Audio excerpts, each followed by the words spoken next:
I didn't lose my marriage in one night. I lost it in messages I wasn't meant to read.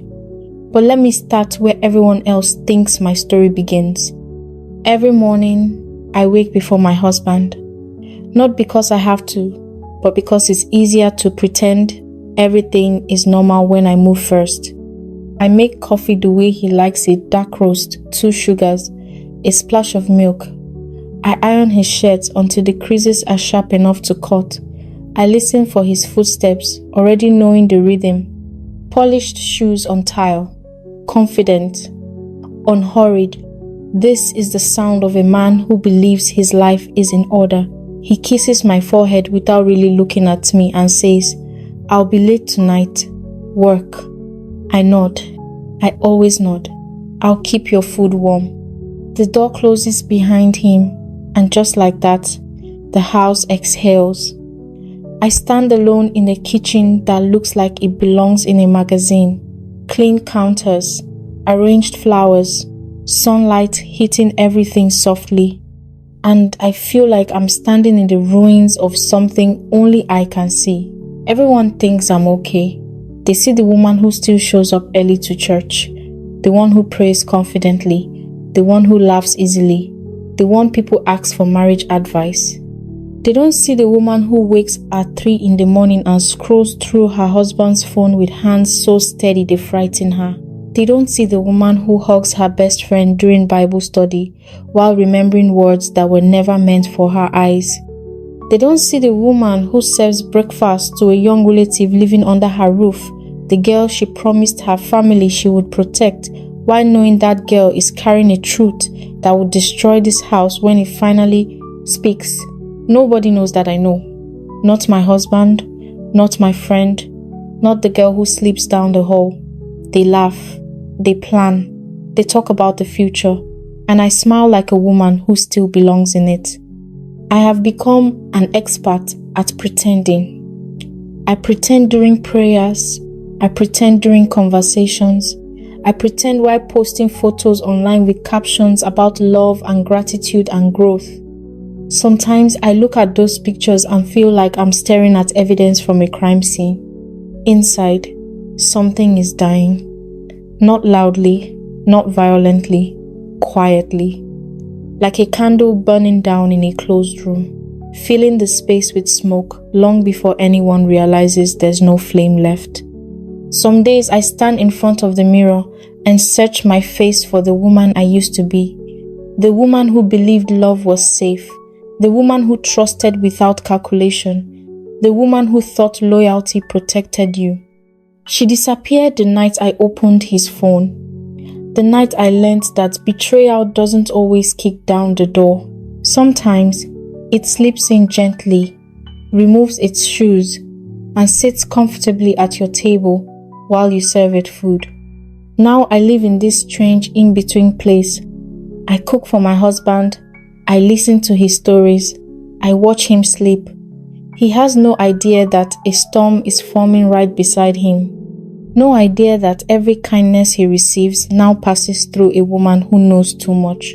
This is my confession, not of what I've done, but of what I've discovered and the dangerous silence I've chosen ever since. I come from a long line of enduring women. My mother taught me Okanlele, the Yoruba phrase for a strong heart. Not the kind of strength that fights back loudly, but the kind that absorbs pain silently and keeps moving forward. Suru, she would say. Patience, endurance. A woman who cannot endure cannot build a home. I learned these lessons early, watching my mother weather my father's drinking years, his business failures, his occasional cruelty, and she never left. She prayed, she fasted, she endured, and eventually he changed. That was supposed to be my blueprint. Suffer in silence, pray without ceasing, trust God to restore what the enemy has stolen. I didn't just believe in marriage, I believed in covenant. What therefore God had joined together, let no man put asunder. Matthew 19:6. This wasn't just a verse I quoted. It was my oxygen, my foundation, the lens through which I understood my entire existence as a wife. When I said I do 7 years ago, I didn't just mean I would love him when it was easy. I meant I would stay when it was hard. I meant I would fight for us when he was too tired to fight. I meant I would be the anchor when storms came. I thought storms meant financial trouble or health scares or the normal challenges every marriage faces. I never imagined the storm would be him. I didn't just want a husband. I wanted a legacy. I wanted to be like the couples we admired, the ones who celebrated 50 years together, who raised children, who respected them, who became elders in the church that younger couples looked to for wisdom. I wanted our love story to be the kind people told at anniversary dinners with misty eyes, saying they went through so much, but they stayed together. I wanted to prove that covenant was stronger than feelings. That commitment could outlast attraction. That true love was a choice you made every single day, regardless of circumstances. I was naive, not about marriage being work, I knew that, but about what kind of work would be required. I thought I was signing up to support a good man through difficult times. I didn't know I was signing up to protect a liar through his double life. My husband's name is David, and he wasn't a player. He wasn't the smooth-talking, club-hopping type that mothers warn their daughters about. David was the man who remembered my mother's medication schedule better than I did, who called her every Sunday evening just to check on her, who never missed a church service, who tithed faithfully even when money was tight. He was the kind of man people described as principled. His life was a series of straight lines, no scandals, no late nights at bars, no unexplained absences or suspicious friends. He worked hard, came home tired, watched the news while I cooked dinner, prayed with me before bed. He was boring in the best possible way, predictable, steady, safe. I fell in love with his consistency. On our wedding day, when he looked at me during our vows, there were real tears in his eyes. Not the performative kind some grooms do for photos, but genuine emotion. "You are my crown," he said during his speech at the reception. "My good thing," my Proverbs 31. Everyone applauded. I believed every word. He held my hand in public, not possessively, but proudly, like he wanted everyone to know I belonged to him and he belonged to me. He defended me when his family made comments about us not having children yet. "We're trusting God's timing," he would say firmly, shutting down the pressure before it reached me. He brought me flowers for no reason, surprised me with my favorite chin-chin from the woman who sold them near his office, bragged about my cooking to his colleagues. He was good to me. That's what makes this so devastating. He didn't look like a man who could live two lives. He looked like the man who would protect me from people who did. How do you reconcile the man who prays over your head every morning with the man whose child is growing inside another woman's womb under your own roof? How do you hold both truths at the same time without losing your mind? I still don't know. Our home was supposed to be our sanctuary. 4-bedroom duplex in a quiet estate, garden with rose bushes that I tended every Saturday morning. A prayer room we set up together with our favorite scriptures framed on the walls. As for me and my house, we will serve the Lord. Joshua 24-15. We meant it, or at least I thought we did. There was peace in our home. The kind of peaceful silence that felt like intimacy. Sitting together in the living room, him reading the paper, me planning the week's meals, neither of us needing to fill the space with empty conversation. I thought we had reached that place married people talk about. Comfortable, content. Now I realize it wasn't intimacy. It was distance. The red flags were there. I just didn't recognize them as flags because they were so small, so reasonable. A password changed on his phone for security purposes after someone at work got hacked. Phone placed face down on the table during dinner. Not hidden, just positioned differently than before. Longer hours at work, but always with logical explanations. Always with the kind of exhaustion that seemed genuine. When his mother made a comment about him looking different, lighter, like a man in love, I laughed it off. He's always been in love. I said, with me. She smiled, but something in her eyes looked sad. Now I understand why. When people at church made jokes about him working too hard, I defended him. He's building our future. I would say proudly, he's not like these lazy men who expect their wives to carry everything. When my cousin visited and mentioned casually that she'd seen David's car parked outside a hotel during work hours, I explained it away. He has client meetings there. They have good conference facilities. I fought for him in his absence. I protected his reputation. I built walls around our marriage to keep out doubt. I told myself, a principled man doesn't betray his home. A man who prays doesn't lie. A man who loves God doesn't destroy his wife. I was wrong about all of it because of one who I called a sister. Her name is Blessing.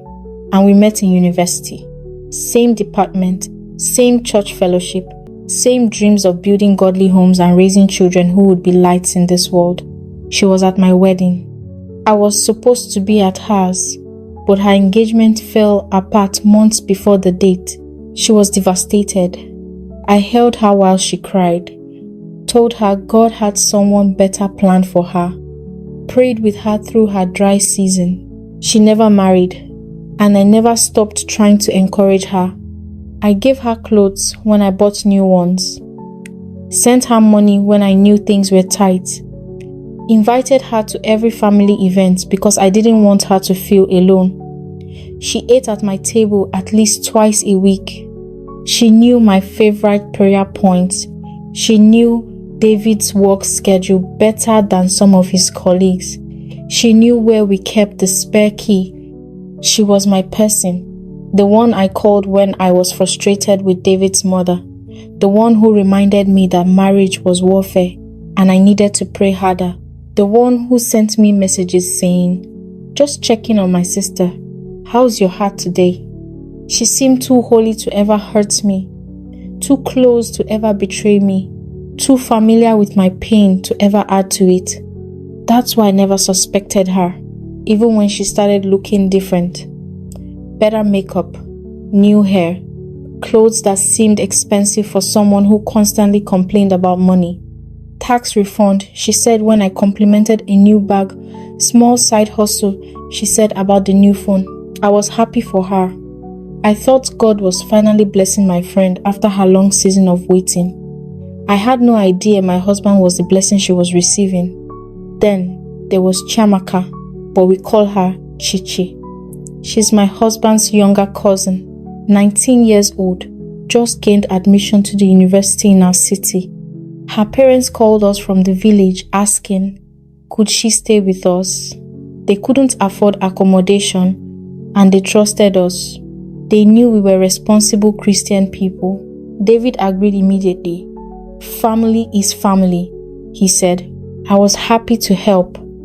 I remembered being her age, struggling, needing support.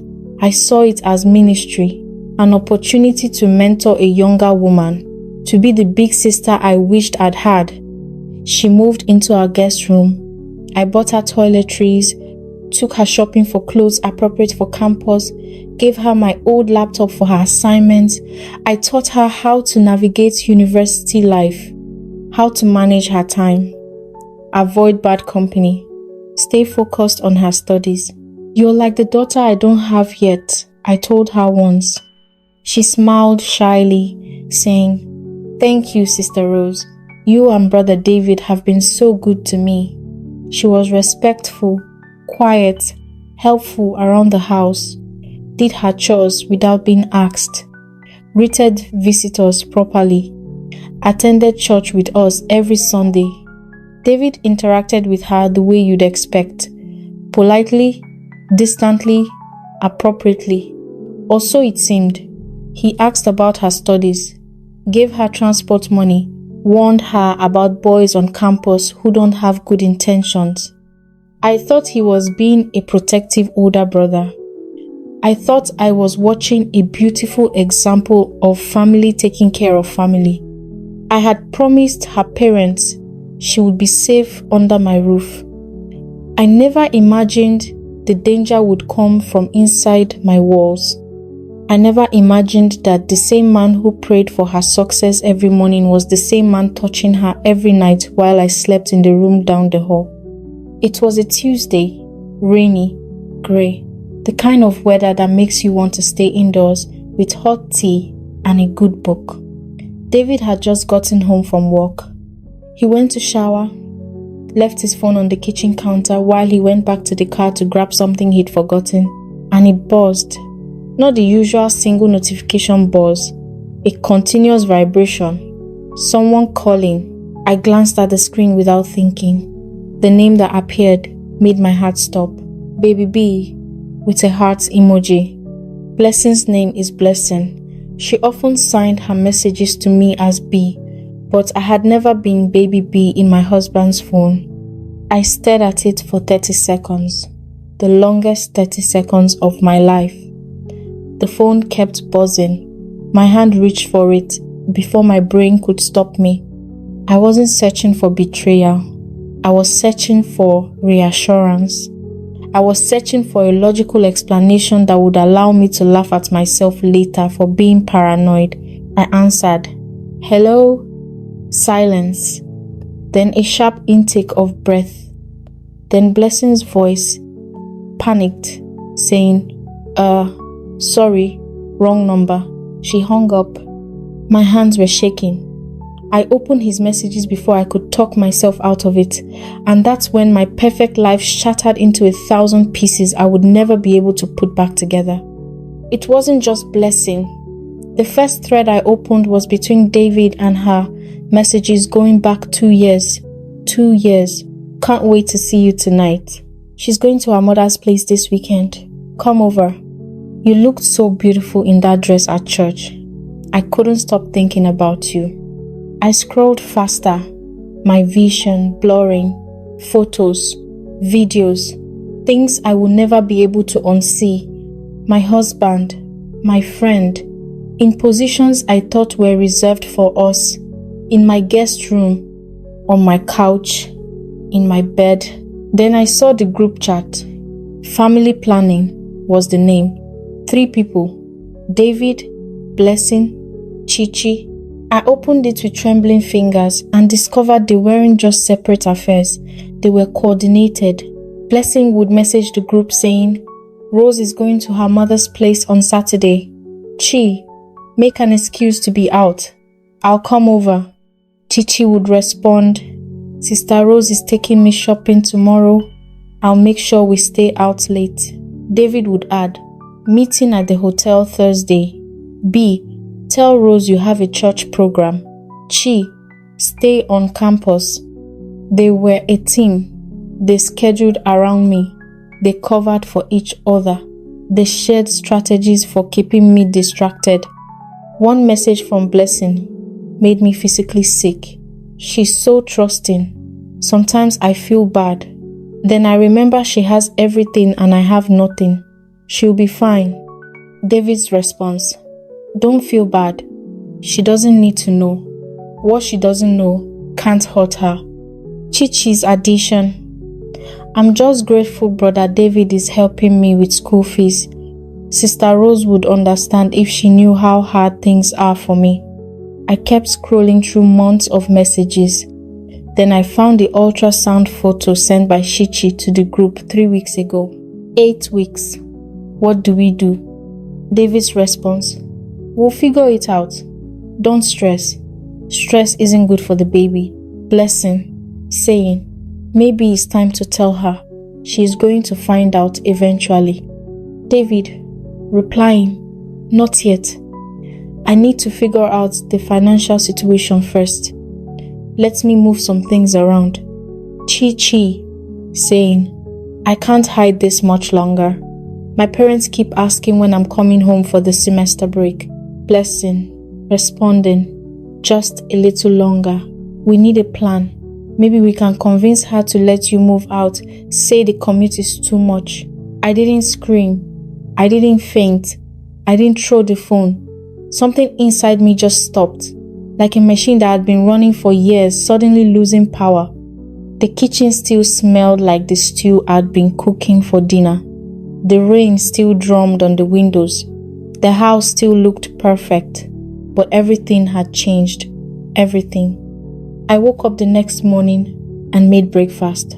Scrambled eggs, toast, fresh orange juice. I set the table like I always did. David came downstairs, kissed my forehead like he always did. Good morning, my love. Chichi appeared shortly after, greeting me shyly. Good morning, Sister Rose. Blessing called during breakfast, asking, are we still on for Bible study this afternoon? Yes, I said, my voice steady. I'll pick you up at 2. I watched them. All of them. Moving through their day like nothing had changed, because for them, nothing had changed. They didn't know I knew. I watched David butter his toast with the same hands that had touched them both. I watched him kiss me goodbye with the same lips that had kissed them. I watched Chichi clear the table, her stomach still flat, but I knew now what was growing inside. I watched Blessing hug me when I picked her up for Bible study. Her perfume, the same scent I'd smelled on David's shirt last week, and I said nothing. I led the Bible study that afternoon. We discussed forgiveness. Forgiveness is not a feeling, I heard myself saying. It's a decision, an act of obedience to God. Blessing nodded enthusiastically, saying, that's so true, Sister Rose. You always know exactly what to say. The irony was suffocating. That night, I lay beside David in our bed. He reached for me. I let him touch me with the same hands that had touched them. I let him kiss me with the same lips. I moved through the motions of intimacy with a man who was a stranger, and I wondered who I was becoming. Every day I watch my husband come and go. He has no idea that a storm is brewing in the same house he calls home. A storm he created, a storm that is gathering strength in the silence. I went to my prayer closet 3 days after I found out. The small room where David and I used to pray together, where I used to feel God's presence so strongly, brought me to tears. I knelt down and tried to pray. No words came. I tried to worship. My mouth wouldn't open. I tried to cry. I felt nothing, just emptiness. I started questioning everything. If they are liars, who am I? The fool? The victim? The stupid wife who didn't see what was happening under her own roof? If I couldn't recognize deception in the people closest to me, what did that say about my discernment? If God let this happen while I prayed faithfully, paid my tithes, served in church, lived righteously, what was the point? Then I found the second betrayal. I checked our joint savings account, the account we'd been building for years, the house fund we were saving to buy our own property instead of renting. It should have had 4.8 million naira. It had 180,000 naira. I checked the transaction history. Withdrawals over the past 8 months. 500,000 here, 750,000 there, 300,000, 600,000. I cross-referenced the dates with the messages in his phone. Each withdrawal corresponded to something for either Blessing or Chichi. Put down deposits on the new apartment for B, Chi's school fees, medical bills for the pregnancy. He had been systematically draining our future to build a life for them, not just sharing me emotionally, stealing from me financially, planning to leave me with nothing. I sat on the bathroom floor that night and tried to pray again. God, where are you? Silence. God, what do I do? Silence. God, how do I survive this? Nothing. Just silence. suffocating, devastating silence.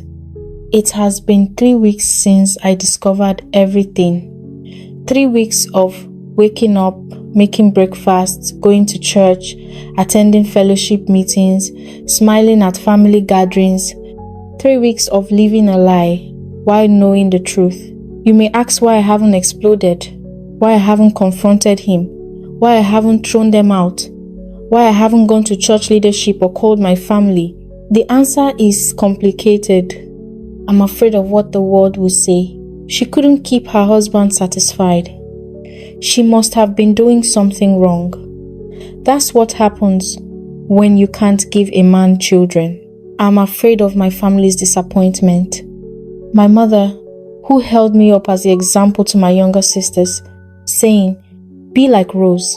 She married a good man." My aunties, who constantly ask me to speak to their daughters about how to choose wisely. But most of all, I'm afraid of myself. I'm afraid of the woman I'm becoming in this silence. The woman who can sit across from betrayal at breakfast and ask politely if anyone wants more toast. The woman who can hug the friend sleeping with her husband and mean it. The woman who can smile at the pregnant girl carrying her husband's child and offer to help with her assignment. What kind of person can do that? What kind of woman have I become? I can't tell my friend because she is the betrayal. I can't tell my family because they depend on David's status, his connections, his financial support.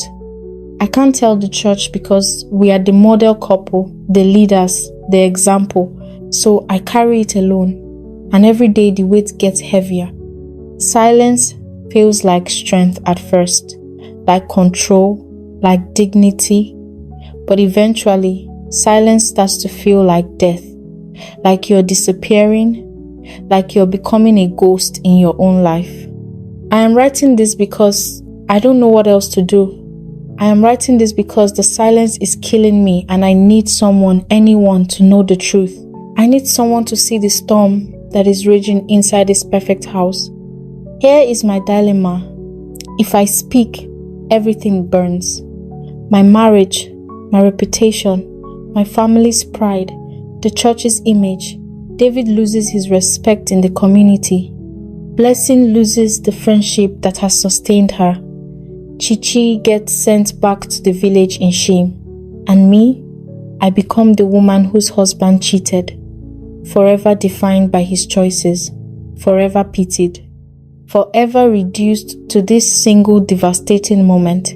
If I stay silent, I burn, slowly, quietly, completely. I watch them continue their lives while I dissolve into nothingness. I lose myself while maintaining the image. I die while still breathing. So I'm asking you, whoever is hearing me now, what would you do? Should I continue pretending until I disappear completely? Should I keep making breakfast for people who are destroying me? Should I keep praying for a marriage that is already dead? Should I keep protecting people who have not protected me? Or should I awaken the devil within me, the rage I've been suppressing for 3 weeks, the storm that has been brewing in this silent house, the woman who is tired of being the good wife, the faithful friend, the understanding mentor? Should I finally speak? Should I let the world see what happens inside perfect homes? Should I tell the truth and let everything burn, even if I burn with it? I don't know if patience is still a virtue or if it has become a prison. I don't know if I'm being wise or if I'm being a coward. I don't know if God is silent because He wants me to wait or because He's waiting for me to move. All I know is that I cannot keep living like this. Something has to break. Either this silence or me. This morning, David kissed my forehead again before leaving for work.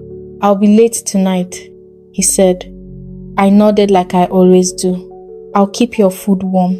After he left, I stood in the kitchen holding the coffee pot, and I realized I have a choice to make, and I have to make it soon. Tomorrow, Chichi has a doctor's appointment for her first trimester checkup. David told her he would take her. He doesn't know that I know. Tomorrow, Blessing is coming over for our weekly prayer meeting. She'll sit in my living room, hold my hands, and pray for my marriage. She doesn't know that I know. Tomorrow, I will wake up and either I will make breakfast like I've done for 3 weeks while my soul dies a little more, or I will finally open my mouth and let the storm loose. But here's what I need from you. I need your wisdom. I need your counsel. I need you to tell me what you see that I cannot see anymore, because I have been staring at this situation for so long that I don't trust my own judgment.